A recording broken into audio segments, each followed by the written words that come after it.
Tapi rahmat Allah Subhanahu wa taala, ini obatnya.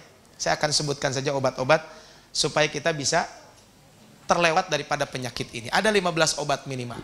Bisa jadi obatnya bisa ditambahin, bisa dikurangi, mah enggak. Dan ini mah ini renungan dari yang disampaikan oleh Dr. Sayyid Muhammad Nuh di dalam bukunya Afatun Alat Thoriq. Kata beliau yang pertama, kembali berpegang teguh kepada Al-Quran dan Sunnah. Artinya kita berpegang teguh kepada Al-Quran dan Sunnah.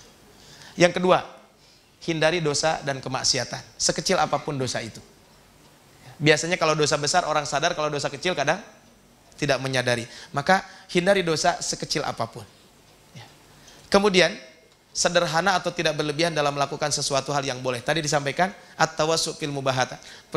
Terlalu berlebihan dalam melaksanakan yang dibolehkan, ujung-ujungnya melalaikan daripada kita melakukan kebaikan-kebaikan. Makanya kalau kita melihat sunnah Nabi SAW, itu Rasul itu kan tidur di awal malam. Bahkan sebagian ulama memakruhkan gitu ya.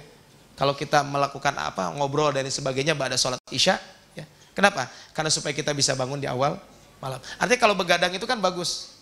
Begadang itu tidak baik kecuali kalau ada artinya kan. Ya maksudnya kalau begadang 10 hari terakhir mah bagus. Kenapa? Karena ada perintahnya. Tapi kalau begadang tanpa ya tadi ngobrol ngalur ngidul nggak jelas gitu ya, tidak ada kebaikan di situ, ya lebih baik kita beristirahat. Mencanangkan disiplin sehari-hari dalam setiap bertindak. Artinya kita harus, ya mungkin bahasa kita sederhananya adalah punya agenda harian. Ya, punya agenda harian. Jadi ada semacam lah buku mutabaah. Bahkan sekarang di medsos juga ada ya, di handphone gitu ya. Di handphone tuh kita bisa mengevaluasi diri. Jadi ada agenda harian. Jam sekian saya mau ngapain, ini pekerja dan sebagainya. Itu biasanya akan memudahkan kita semuanya.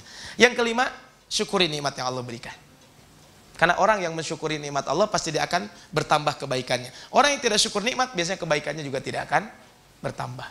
Kemudian jangan lupa memohon pertolongan kepada Allah dalam melaksanakan ketaatan ini. Allahumma inni ala dzikrika wa syukrika wa husni ibadati.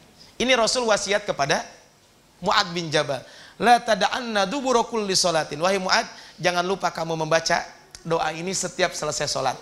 Allahumma inni ala dzikrika wa syukrika wa husni ibadati. Kemudian yang ketujuh, lawan hawa nafsu kita.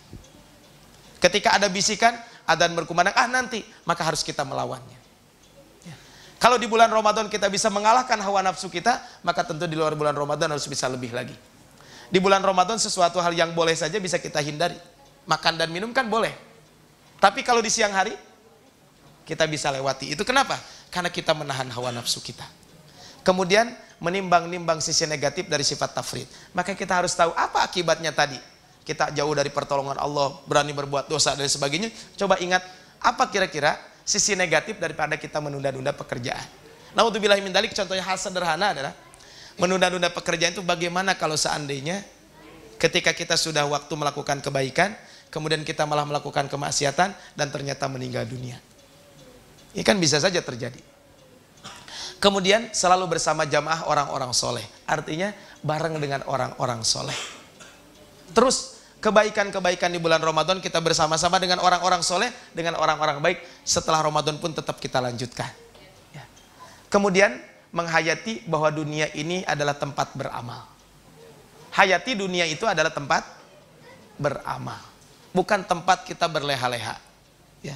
Bukan tempat kita berleha. Tapi apa? Tempat kita beramal. Sesungguhnya apa? Tempat kita nanti istirahat adalah di yaumil qiyamah, itu di surga Allah Subhanahu wa taala. Yang 11, menampilkan sosok teladan dalam dirinya. Artinya kita harus menjadi sosok yang teladan dalam diri kita. Dan kita juga harus mencari teladan terbaik di antara orang lain. Kita menjadi contoh buat orang lain dan kita pun mencontoh orang lain. Sehingga ini kan ada timbal balik tadi. Kemudian membaca sejarah Nabi. Bagaimana Nabi itu bersegera melakukan kebaikan. Pernah satu hari Rasul itu sholat asar, begitu salam, begitu langsung pulang. Ketika langsung pulang kata para sahabat, hari Nabi mau kemana tuh? Nggak biasanya langsung meninggalkan majlis. Kemudian kata Rasulullah SAW ketika itu, setelah selesai Rasul dari rumahnya, balik lagi. Kata Rasul, saya punya sekeping emas yang ada di rumah istri saya tidak mau emas ini nginep di rumah saya, kecuali hari ini juga harus saya distribusikan. Harus saya berikan kepada orang-orang yang berhak. Ini Rasulullah SAW. Kemudian baca juga biografi orang-orang soleh. Tapi zaman sekarang bisa buka di medsos gitu ya, di handphone kita bisa juga baca mungkin biografi orang-orang soleh. Kira-kira bagaimana mereka dalam melakukan ketaatan-ketaatan kepada Allah Subhanahu Wa Taala. Ingat dosa dan kesalahan masa lalu. Makanya tadi harus muhasabah. Kemudian yang terakhir adalah mengingat kematian bahwa datang secara tiba-tiba. Kematian itu bisa datang secara tiba-tiba. Tapi bermata Allah Subhanahu wa taala, itu saja mungkin yang disampaikan di hari ini kaitan dengan at-tafrid fi amilil yaumi wal lailah. Intinya bahwa kita ini adalah diminta oleh Allah Subhanahu wa taala untuk tetap istiqomah melakukan kebaikan-kebaikan, dan kita adalah harus al-musara'atu ilal khairat. Kita orang yang bersegera untuk melakukan kebaikan-kebaikan. Jangan sampai kita meremehkan, meninggalkan kebaikan-kebaikan itu. Kenapa? Karena lan tarji'al ayyamul lati madat. Hari-hari yang telah lalu, waktu yang telah lalu tidak akan pernah kembali. Kalau kata Imam Hasan Al-Basri, beliau mengatakan bahwa sesungguhnya kehidupan kita itu hanya 3 hari. Hari kemarin yang sudah kita lewati bersama-sama. Hari esok yang belum tentu kita bisa menikmatinya. Hari besok kan belum tentu kita bisa menikmatinya. Kemudian hari sekarang falaka fa'mal fiha. Maka hari ini adalah hari yang memang buat kita semuanya. Maka optimalkan hari ini, jangan sampai kita menunda-nunda. Kenapa? La tuakhir amalaka ilal ghad. Jangan sampai kita menunda-nunda pekerjaan sampai esok hari.